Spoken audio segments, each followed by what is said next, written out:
Welcome to another wonderful episode of Concentrated Chaos with your host. Hey, it's me, it's Rusty. And for those of you that know me, I'm Rusty. And for those of you that don't know me, well, I'm Rusty. Thank you so much for joining me on another very special episode. Today we are in week 3 of the Playbook. In case this is your first week joining us in the series, what the Playbook is this is my entire selling system when I sell a house, from A to Z. Nothing is held back. There's no sales pitch. There's no course that I'm selling. There's no paywall. Nothing. Everything that I do is in this Playbook series, and it is for anyone. It's for everyone. And because this information needs to be out there to help people, because people don't really know how to do this job in the right way, and it hurts people and it costs people money. So I'm putting it out there. This is for everyone. This is my 3-day Saturday to sold selling system, where I will sell any house in any condition at any price point anywhere in the state of Colorado in 3 days or less. If we use this system, it's getting done. It's never not happened. When I've used this system, it's never not happened. So, and here it is. This is for you. This is week 3. First week was an introduction of it. Last week was pricing. We have to nail pricing in order for all of these things to be effective. Everything that we're going to talk about today, which is selling strategies. Okay? So if you haven't watched pricing, go back and watch that and then come back here, because you're going to need to know how to price things in order for all this stuff to make sense. Okay? All right. Selling strategies. First thing we're going to talk about is professional pictures. Okay, these cost anywhere from $350 to $600.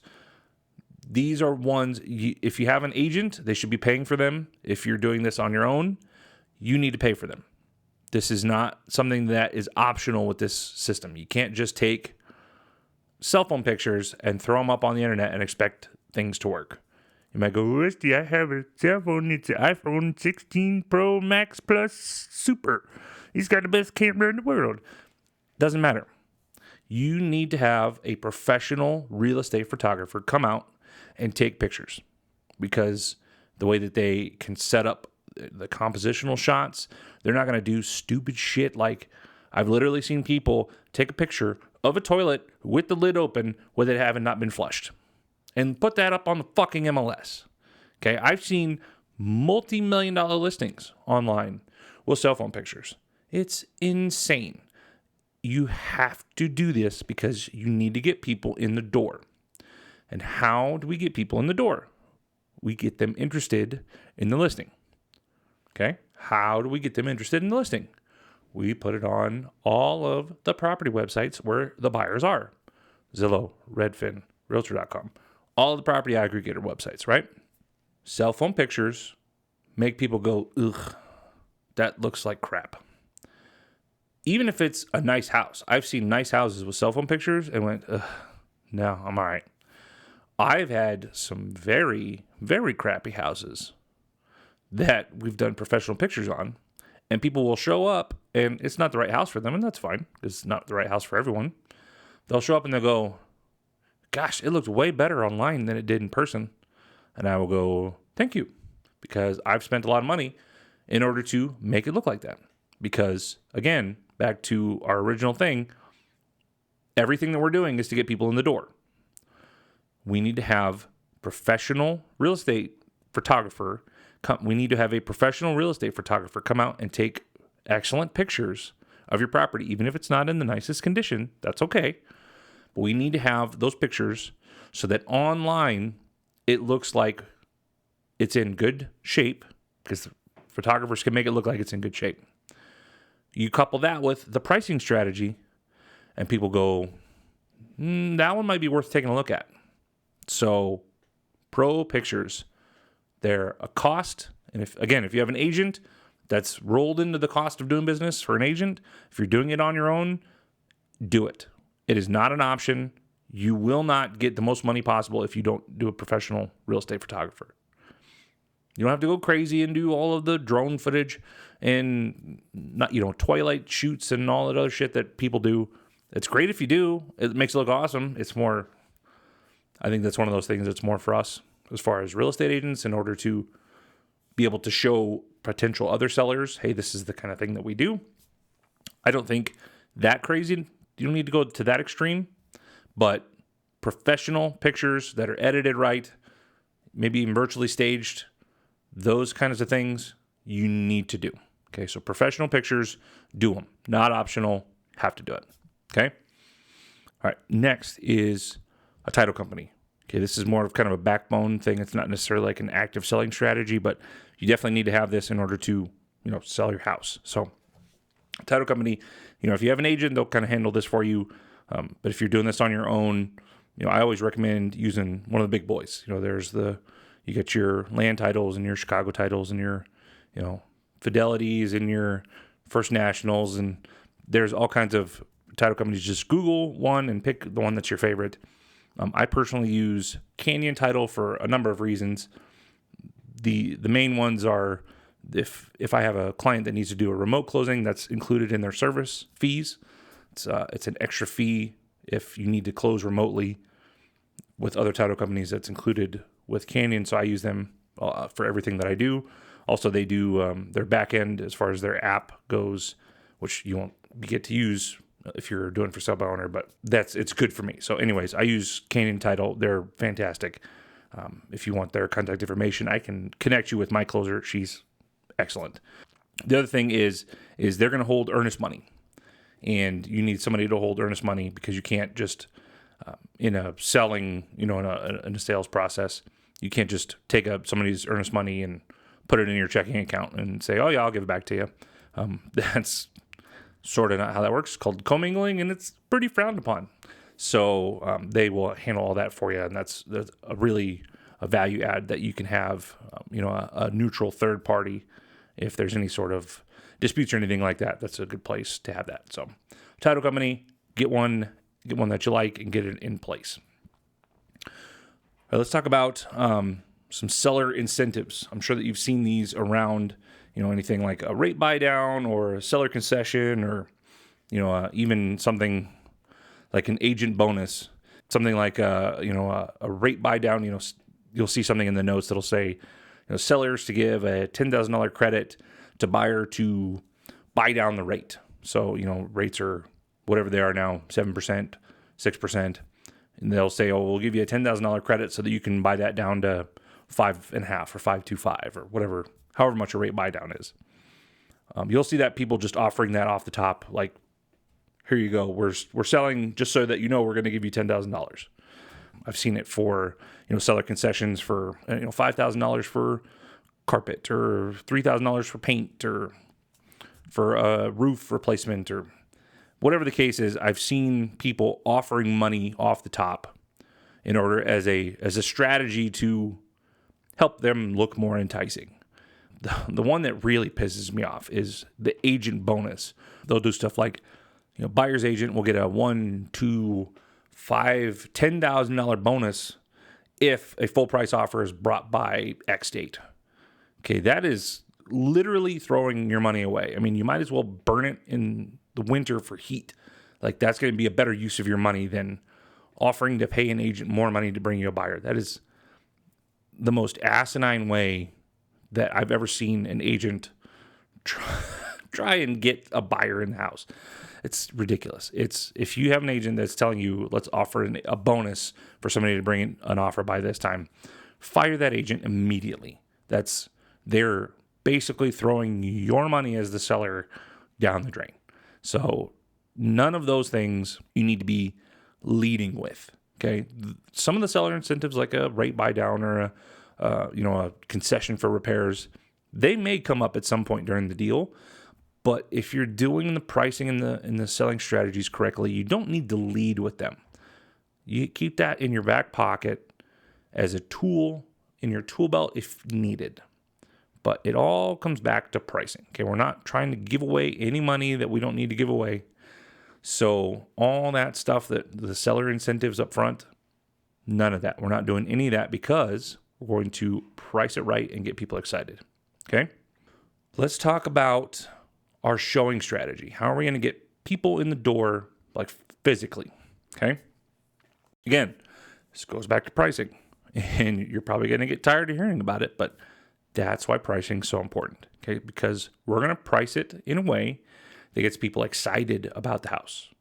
We're going to get them to go, man, that house in that neighborhood for that price, the pictures look good. I wonder if there's something wrong with it. I don't know. Let's go check it out. And that is what I'm shooting for.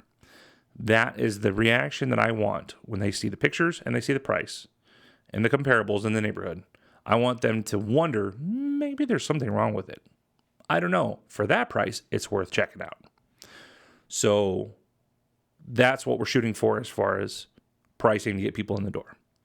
So as far as the showings go, here's kind of the week that we're looking at, the week of selling. Okay, I typically shoot to get pictures done on a Sunday or a Monday because they're about a 24 to 48 hour turn time. My guy that I use, it's about a 24-hour turn time. So let's say we get it done on Monday, pictures on Monday evening. We'll get pictures back by the end of the day, Tuesday. Okay, that gives me time to get print marketing and social media marketing put together and all that stuff sent out. You don't necessarily have to do that if you're doing for sub-owner. It's kind of up to you. I do that because I run a business and I'm trying to get more business. So I do some of that marketing more so for me, but also it helps get the word out if people aren't necessarily looking online to see if your house specifically is for sale. You might have a neighbor that, oh man, my sister said that she would love to live in our neighborhood, and if a house ever came up, let her know. Perfect. Well, that's the kind of thing that we're looking for when we're doing print marketing and social media. So anyways, so we do all that. We get it sent out. We're going to have pictures back Tuesday, and then we're going to put the house live on the market on Thursday evening, about 5 o'clock, when people are getting off work. Now, why do we do that? We want people to see it come up. If they have a search specifically for your area, that's going to alert them immediately. Okay. And if they have, a daily search, we want it to hit the next morning on Friday. Okay. So we're going to put the house live on Thursday. However, we are going to do 0 showings. Okay. No showings until Saturday morning at 10 a.m. Okay. So no showings Thursday night, no showings on Friday. And I guarantee you, if you price the home right and you take pictures and it makes it look nice, you're going to get calls that says, hey, I just have a short time. We want to see if we could make an exception and get in on, Friday morning or Friday afternoon. That's the only time that my buyers have to see the house. And then what you're going to say is no, I totally understand. I get it. People's schedules are kind of crazy. The way that we've decided to do this is that we are only doing showings from Saturday and Sunday from 10 a.m. to 6 p.m. You could move that a little later in the summer, 10 to 7. But so we're only going to be doing showings from 10 a.m. to 6 p.m. Saturday and Sunday, and there are no exceptions. I'm sorry. You can do a virtual showing. Feel free to do that with your buyers if they want to do that. If they can rearrange their schedule, we'd be more than happy to have them. But we are not going to allow any showings before Saturday morning at 10 a.m. Okay, and you say, well, Rusty, that's kind of harsh. No, what it is the idea is we want to compress the showing times in order to get more people in the house at the same time. Okay, I want 2, 3, 4, 5 groups of buyers walking through the house at the same time. Okay, I want them bumping into each other. I want them having to say, oh, pardon me, is there anybody in this room? Oh, got to squeeze past each other on the staircase. I want that house full of potential buyers. Because what are we doing? Again, go back to the psychology of a buyer. They're already in the door. We got them excited about the price. It looks great online, and we got them in the door. Now they see, oh, there's 3 or 4 other groups of people in here, just like me. Oh, we love this house. This house is everything that we've been looking for. This house is perfect. We need to make an offer today. And we're going to have 2, 3, 4, 5, however many people. That's what we're shooting for. So by compressing the showing times, we are going to force buyers to come in a shorter window and hopefully be bumping into each other so that we can then use that to elicit the emotional response and get interested buyers and giving us higher offers. Okay. And frankly, who wants to be keeping your house in show condition for weeks on end with, maybe there's a showing, 24-hour notice or 12-hour notice or whatever. we just do 2 days, Saturday, Sunday, 10 to 6, 10 to 7, however we want to do it. You're out of the house for a couple days, maybe go to the mountains, go on a trip to Vegas or something. It's 2 days. We get it done. You're in, you're out, and we are done with showings. Boom. It is convenient, really, for you. It just happens to work out that it's convenient and also is the best way to get people the most money. So, showing strategy, compress the showing times, short window, and, typically that's all that it's going to take in order to get multiple offers. If we have to go into Monday, we might do a Monday 9 to 12 just in order to get a little bit more in. Typically not, though. 10 to 6, 10 to 7 if there's enough daylight. That's all we're doing for showings. Okay? All right. So let's talk marketing pieces. Okay? Mailers or whatever. Here's what you can do. Like I said, I do stuff for me, but the stuff that I would recommend that you do, if you're doing this yourself, that is, you can go knock on doors. Okay, you can go knock on your neighbor's doors and say, "Hey, I'm the owner of 123 Main Street. Just wanted to let you know I'm selling my house. Do you happen to know anybody who wants to be moving into this neighborhood, or would you like to have the opportunity to pick your new neighbor?" And just see what they say. You never know who's out there, right? You could do, just listed mailers to people. You can do all kinds of social media posts, or, just have your people that in your circle, have them ask around, word of mouth marketing. That's a great way. I use that all the time. So if you're looking to create any sort of like mailers or social media posts, I use Canva for everything. My whole design studio is Canva. It's fantastic. I do the pro version, which gets you some more options. You don't have to do that, but I use Canva. So you can use that to create all of that stuff. And you can utilize that to drum up more interest and hopefully find somebody else out there who maybe didn't see it on Zillow or Redfin or any of that stuff, and hopefully get another person in and hopefully get another offer. So you can use those marketing pieces to your advantage. And so lastly, let's talk about exposure and communication. Exposure is one of the biggest keys to this whole thing. You need to have the house exposed to all of the highly qualified, motivated buyers. You have to expose it to as many people as possible in order to find those highly qualified, motivated buyers. So you got to get them on all of the big property aggregator websites. The nice thing is when you have an agent, the agent puts it in the MLS, and that gets it on all those for you automatically.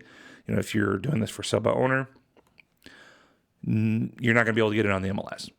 Unfortunately, that's one of the things where having an agent helps you with that. Side note: if you have an agent that says that they'll just list your home in the MLS and then just let you do it for sub-owner, we'll just charge you, $750 to get it in the MLS. That's illegal, and you should definitely report them to the Real Estate Commission, because you are not allowed, as an agent in Colorado, if you have a real estate license, you are not allowed to forego any agency duties. And you'll see in the contract that we have, like a listing agreement, there are duties that are non-negotiable, and you're not allowed to not do those things for someone that you're engaged with. And there was a brokerage that they tried to do that a few years ago, and they got hosed. They really screwed up, and they're not around anymore. So, side note: if you have an agent that's trying to tell you to do that, run away. But anyways, if you can't get the house on the MLS, if you're doing this for sub-owner, you could do it on any social media, Facebook, Instagram, put it on marketplaces, Facebook Marketplace, Craigslist, Nextdoor. I mean, there's a ton of stuff for subowner.com. There's a ton of places that you can go and put your house in order to get it exposed to people. The fastest and the easiest way, obviously, is to have an agent to do that. And of course, I do that with all my properties, but you want to get it exposed to everyone that you possibly can. And then communication. I know, unfortunately, my wife is one of these people, and most people are like this. If there's a number that I don't know on the phone, I'm not answering. I've heard that a lot. My wife does that a lot, and I get it. There's a lot of crap, a lot of scam calls or sales calls or whatever the case is. If you're selling your home, you need to be open and responsive to anyone that's calling with questions. So if you're in the process of selling your house, when I'm selling for that weekend, my phone is attached to me at my hip. And I answer every single call, no matter what. No matter where I am, what's going on, I'm not letting a call go to voicemail. I'm answering a call. So, and with that, that I've had a lot of agents, especially on the buy side, I've had a lot of agents say, gosh, I really thank you for answering your phone. It's like, whoa, that's the bar. That's where we're sitting. The bar right now is answering your phone. I mean, I've seen people on the MLS in the agent notes put, out of respect to the seller, no phone calls will be answered with questions. You may text them to this number, and we will not be disclosing any information to any prospective buyers. It's like, cool. You just told me that you didn't want to do your damn job. And that tells me what kind of agent you are and how the transaction's probably going to go. And I'm going to relay that information to anyone that needs to know. So, bottom line, answer all your phone calls, respond to all your texts, be open and responsive to all your questions, and just be honest, be upfront about stuff. It's really the way to go. There's no reason to play games or to play in the gray. We just don't need to do any of that stuff. So that's the selling strategy. That's how we get people in the doors when we're selling a house. So thank you so much for joining me today. And next week, we are going to talk about navigating the offers. All right, so we priced it right. We did all of the strategies in order to, get it in front of everybody, all the selling strategies, and now we got offers. What are we going to do? So let's talk about that next week. So thank you all very much. If you have any questions, comments, feedback on this episode or anything, you feel free to call me, text me. My number is 303-335-9705, and that is a direct line right to my face. You can email me, rusty@rustystevenson.com. You can find me on all of the social medias at The Realtor Rusty, and you can stop me if you see me on the street. I'm around. I stick out like a sore thumb. Fat guy with mohawk. So, thank you very much. This is great. I'm really excited. I'm liking getting all this information out to everyone. This is going to help somebody. And even if it just helps one person, it's worth me taking the time to do all this. So, thank you very much. Have a great rest of your day. Mr. Andy Barkowski is going to take us out as per usual with my fantastic theme song. And have a great rest of your day. And we will see you in the next episode where we talk through navigating your offers. All right. Thank you much. Have a good one. Bye, guys.